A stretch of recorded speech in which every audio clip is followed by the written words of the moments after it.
Hey everybody, it's Darkslayer from DarkslayerTV, bringing you some more StarCraft 2 action.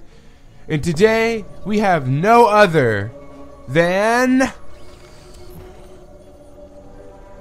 whatever team she's on, Scarlett! I do believe it's Acer, if I'm not mistaken. I was actually delayed there because I was like, oh no, what team is she on? I completely forgot.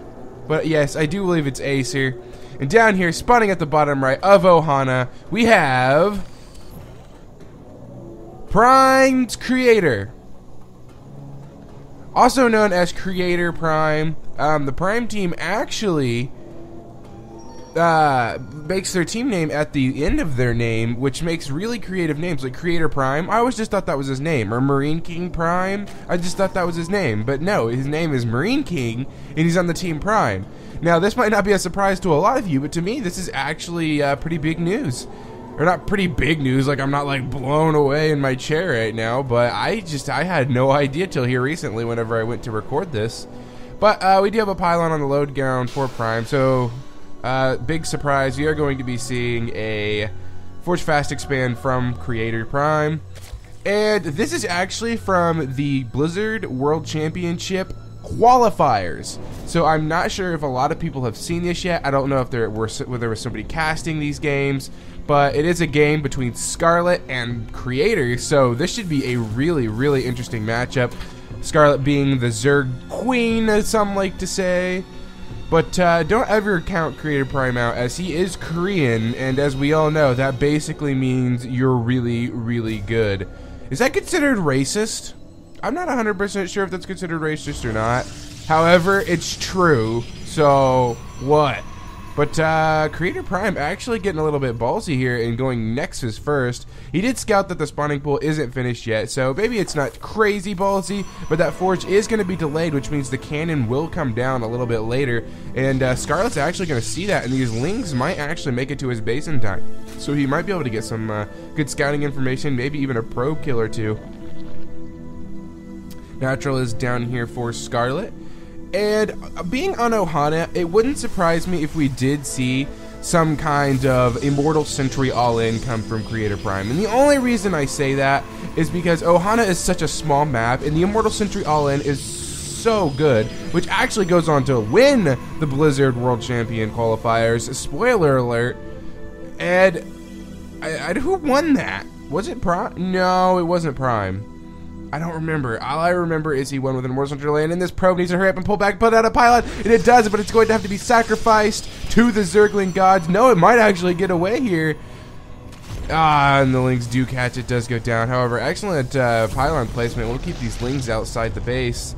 Even getting to save this probe here as the cannon is finished. And with him going Nexus first like that, he will be able to get a lot more probes out, so it's a lot more economic for Prime to do that. But as you've seen, it was a little bit risky, even had to lose a probe. But, you know, not going to put him behind or anything crazy like that. And, of course, we do have the third expansion coming down for Scarlett. This cannot be any more stereotypical of a PvZ, if I said so myself. Which I don't know. I don't remember the exact builder order for the Immortal Century all-in. So I'm not going to be able to scout it for you guys. Maybe you guys are scouting it. Maybe you're like, he's doing it. But I really don't know. I think with the Immortal Century all-in, you have to go Forge first. I mean, I'm sure there might be other types of builds for it, but I don't know. Since he's putting Chrono Boost into the Natural Nexus, though, I don't think he's going to be doing it, so I don't think we're going to have to worry about it. I'm pretty sure you don't Chrono Boost probes, especially when the Natural's completed. See, guys... believe it or not, I am terrible with Protoss cheese because I never do it. And I know an all-in isn't cheese, but it's not a macro game. And every game I play, I always go macro game, and it's always been like that just because I think it's funner and I enjoy getting better. I mean, not that you can't get better with maybe like micro or something like that whenever you do cheese or something crazy like that, but you're not getting better overall as a player.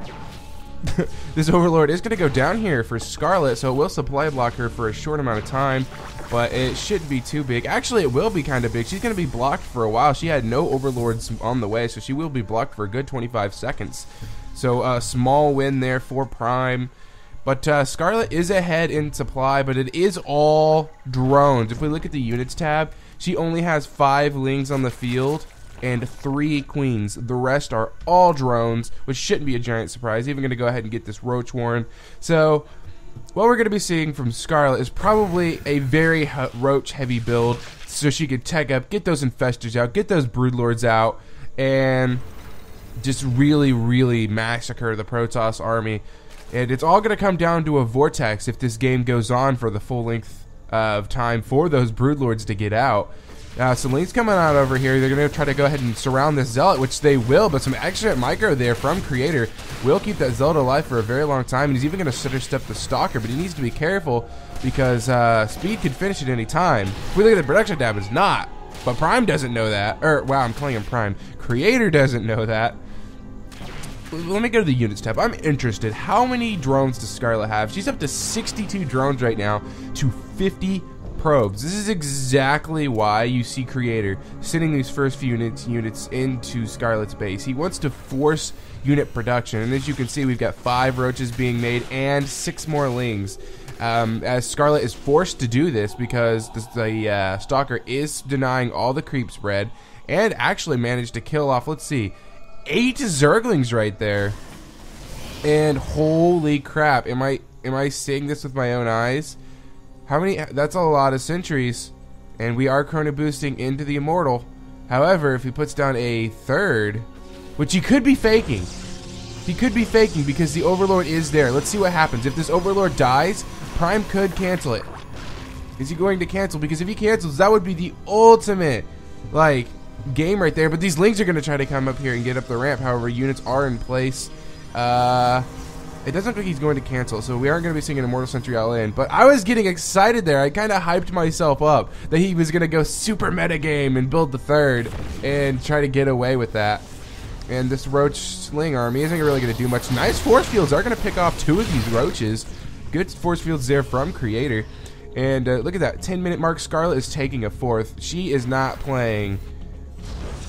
She sees his composition, says, okay, you have no units. What am I scared of? And takes a 4th. We even have a macro hatch down. Like, Scarlett is macroing so far ahead right now, it's actually kind of scary. We have the infestation pit going down. We have, look at Scarlett's bank. She could literally, like, mass tons and tons of units right now, right there. 20 lings on the way. The adrenaline gland, or passaging gland is now on the way. Plus 1 melee and armor on the way. And if we look at Prime, he does have a few Immortals being made. He does have +2 about to finish, but this force isn't that scary for the Zerg army. Yeah, you're going to have quite a few force fields, but if you target down with the roaches, the sentries will go down.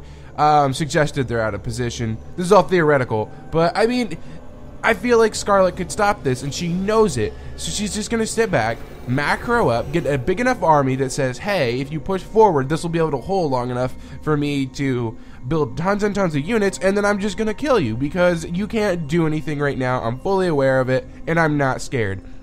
We have 6 infestors on the way now. Even going to go ahead and start teching up to Hive to get those broodlords on the field. And Prime is in a bit of a situation. Like, check out the supply right now. He did no aggression to Scarlett, and Scarlett's just sitting back saying, you know what, that's fine.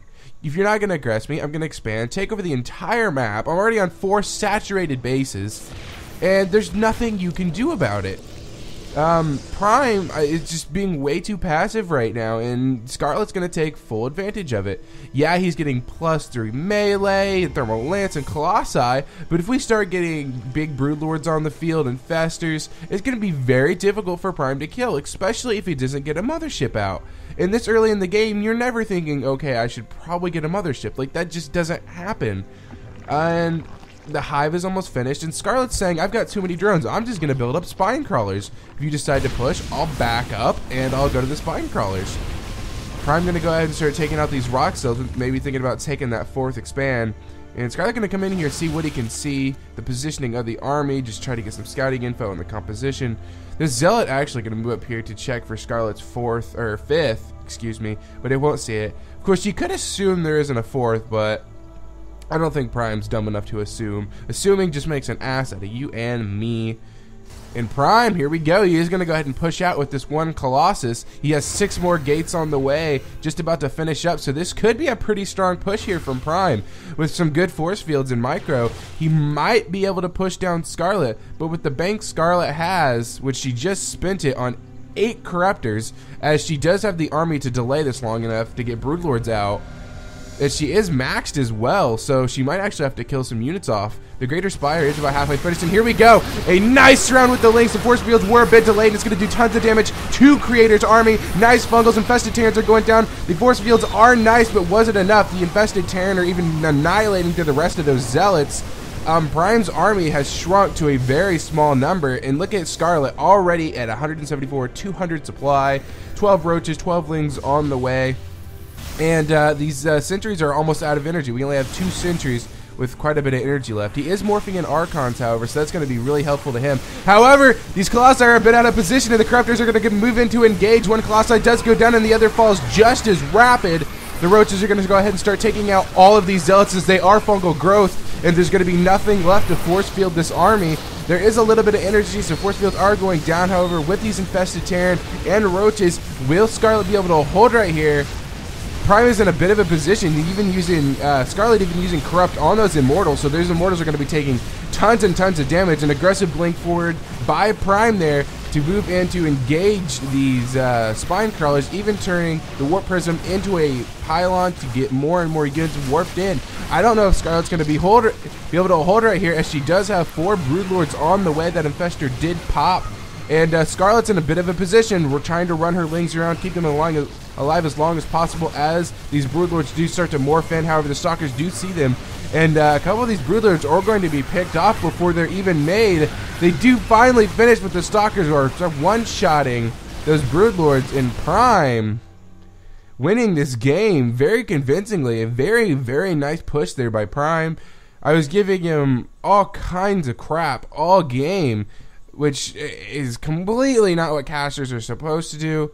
But so I do apologize for that, as he did win. I was expecting Scarlett to win that, as she was macroing like a bouse.